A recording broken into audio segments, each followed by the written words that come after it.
This is session 13 of the Sheltered Instruction Training. In this session, we're going to learn about and discuss the seventh component of SIOP, lesson delivery.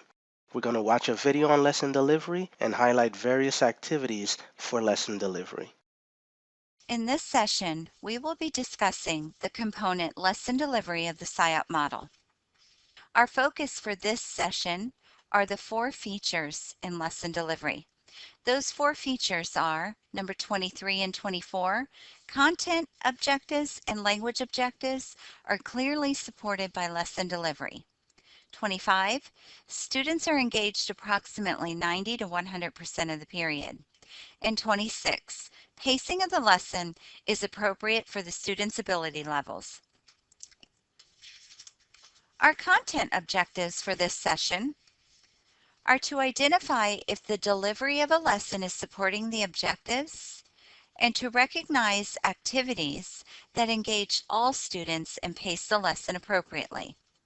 Our language objectives are to compare features of lesson preparation and lesson delivery and to listen for activities that can be utilized to engage students and pace the lesson. Why do we cover lesson delivery and lesson preparation? Lesson delivery is included to help SIOP teachers stay on track with the objectives created in lesson preparation. In lesson preparation, we plan for content objectives. In lesson delivery, we support the learning of those objectives.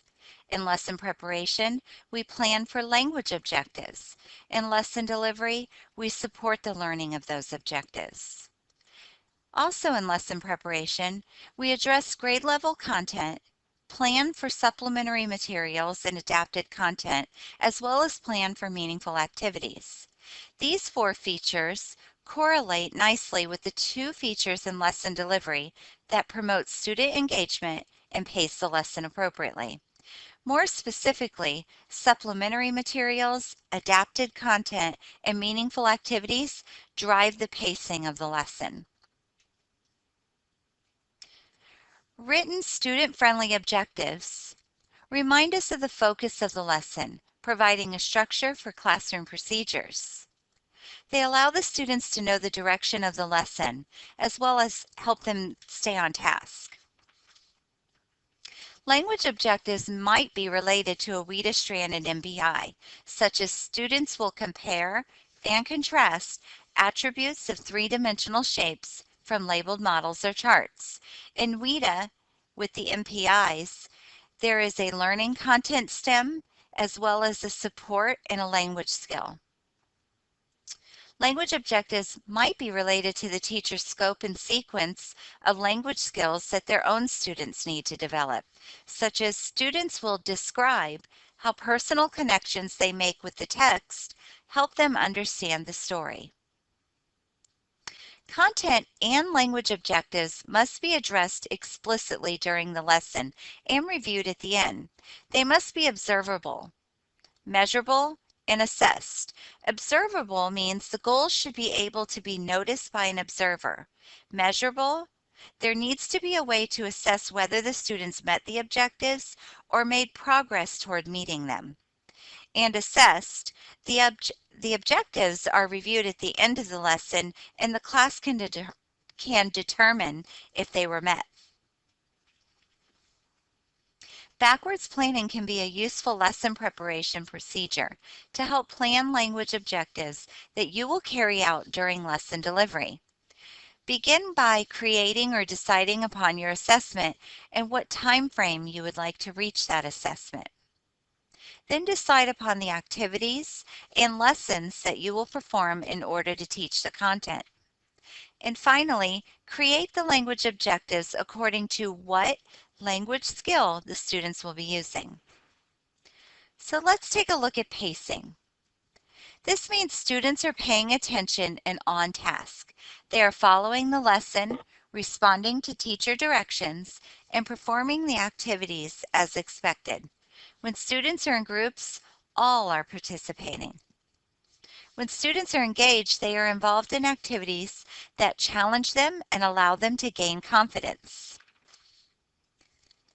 Well-planned lessons clear explanation of academic tasks, an appropriate amount of time spent on an academic task are all things that can drive student engagement, as well as strong classroom management skills, opportunities for students to apply learning in a meaningful way, active student involvement, and lesson design meets the language and learning needs of the students.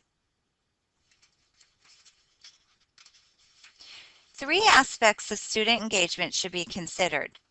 First is the allocated time, the amount of time that you will need for the lesson. How many days? If it's a unit, how many weeks? Second is the engaged time, the time students are actively participating in instruction during the time allocated. That would be your class periods or the amount of time during your class period. And finally, 3, academic learning time, the student's time on the task. When the task is related to the materials they will be tested on. This is the time that the students are actually applying what they've learned. Creative, fun activities are not effective if they are unrelated to the content and learning objectives. What is the correlation between learning retention rates and the levels of student engagement? As a visual learner, I love this pyramid. You can see how much more you learn when there is interaction and practice. The upper activities on the pyramid are valuable, but the lower activities will make the biggest impact on the students. This correlation is quite similar for children and adults. The higher the level of engagement, the higher will be the retention of information rate in overall learning. Which takes us to pacing. Pacing refers to the rate at which information is presented during a lesson. The pace of the lesson depends on the nature of the lesson's content as well as the level of the student's background knowledge. Wasting about 5 minutes of class daily over the course of 180 days equals approximately 15 hours of lost instructional time. English learners cannot afford to have valuable class time squandered through boredom, inattention, socializing, or other off-task behaviors. They also lose much needed instruction when teachers are ill-prepared, have poor classroom management skills, or spend an excessive amount of time managing materials. It is essential that we minimize these behaviors and maximize the time spent actively engaged in instruction. Sometimes little routines can help the pacing, such as leaving a basket by the door where students put homework or assignments when they enter or leave.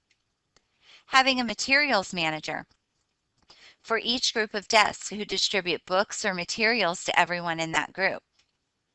Having the materials available and ready prior to the lesson for each group. Or simply planning for the distribution of materials during a lesson. We need to maximize the way we use time when we have our EL.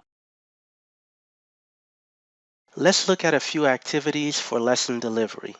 There's Chunk and Chew, where teacher gives 2 minutes of information processing time for each 10 minutes of instruction.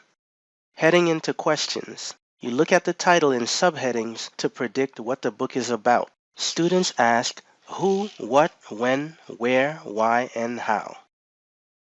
In response cards, students respond to questions that have answers of 1 to 4 or A to D. Use 0 for I don't know. Teacher reads the question and possible answers, and the students use the response card to indicate their choice. Secret answer are when students respond with hand signals, 1 to 4 fingers close to their chest to show their answer choice to a particular question. In stand up, sit down, the whole class takes part. If the answer is true, you stand. If the answer is false, you remain seated. Stop that video DVD. This is where the teacher stops the video, allowing the students to process the information, take notes, or ask questions. This is the end of session 13.